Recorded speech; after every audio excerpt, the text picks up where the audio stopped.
Let's prepare on energy line and then pipes in series and parallel.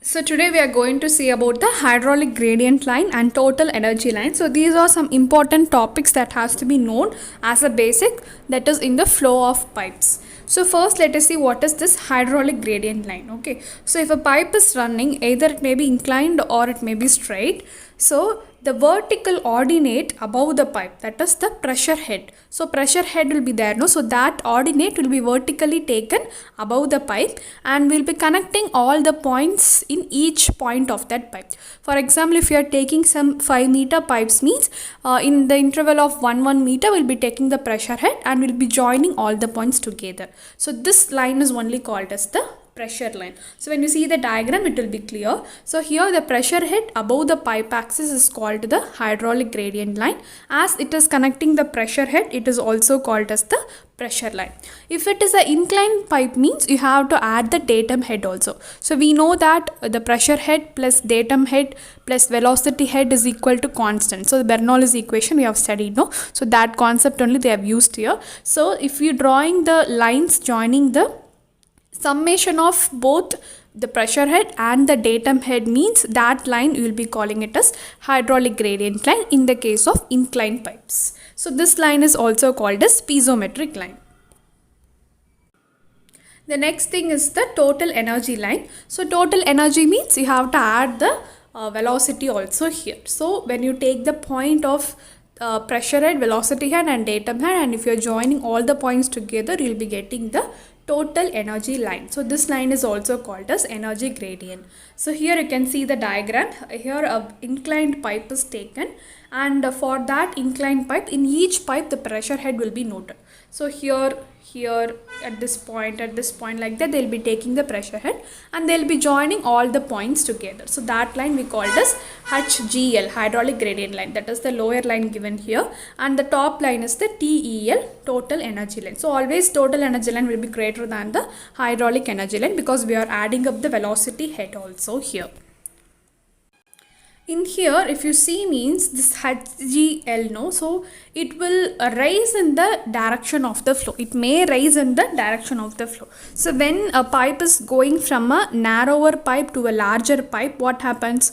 The velocity in the larger pipe will be smaller than the velocity in the smaller pipe. We know that A is proportional, inverse proportional to V. Okay, so when the area is enlarging, the velocity will be decreasing, and obviously the pressure will be increasing. Okay, so like that, this pressure and velocity changes in the pipe will create a upward increase in the HGL, that is hydraulic gradient line.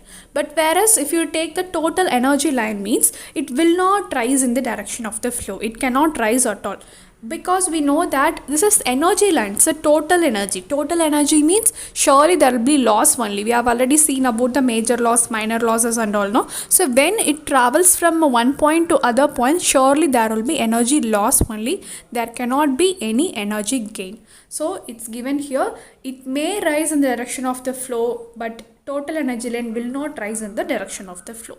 But in one case alone, the total energy line will be rising. Where means when you insert some pump there. So pump will be used to rise the energy. Okay, so if the pump is inserted inside a pipe or through the flow, means at that point the energy line may rise. So this is what about the total energy line and hydraulic gradient line.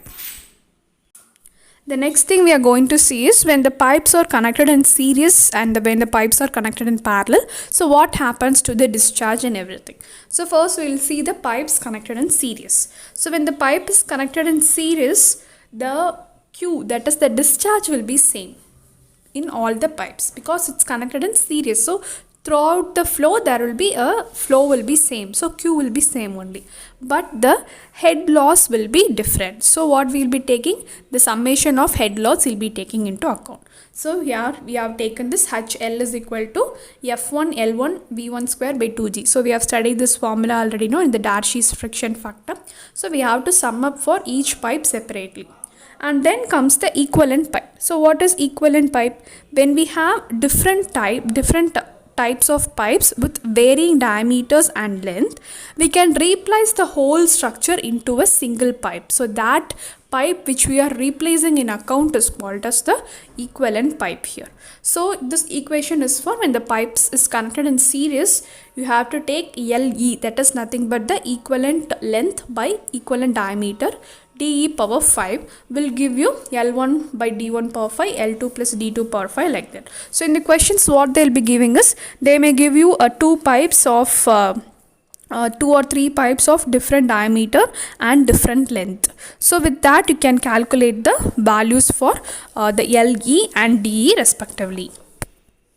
So either they will be giving you the equivalent length or equivalent diameter. So in that case, if they have given equivalent length means this will be having this, all the things will be having. So you can find the equivalent diameter directly. The next thing is the pipes in parallel. So when you are connecting the pipes in parallel, what happens? The head loss will be same as it is in parallel, but the Q will be differing. So we'll be taking the sum of Q, that is the discharge. So Q is equal to Q1 plus Q2 we'll be taking. So for Q we know that it is area into velocity. So they'll be giving the area and velocity. So with respect to that you can substitute the values here and find the answers. And then if there are n numbers of pipes in parallel and the dia of each pipe has to be found, that means what you should do is, that is how they'll be giving you this means, a single pipe, let me take a 100-meter pipe, the dia pipe is given and you have to substitute that pipe into various number of pipes. You have to substitute into some 10 number of pipes means, how you have to find the diameter of each small pipe means it is equal to the total diameter, that is the biggest diameter, divided by the number of times power 2 by 5. So this will give you the dia of each small pipe that you have to take. So this is all about your pipes when connected in series and parallel. So from this the questions will be asked, because this is very small formula to be used, and so they'll be asking for 2 marks here. Thank you and keep watching for the continuation of this lecture.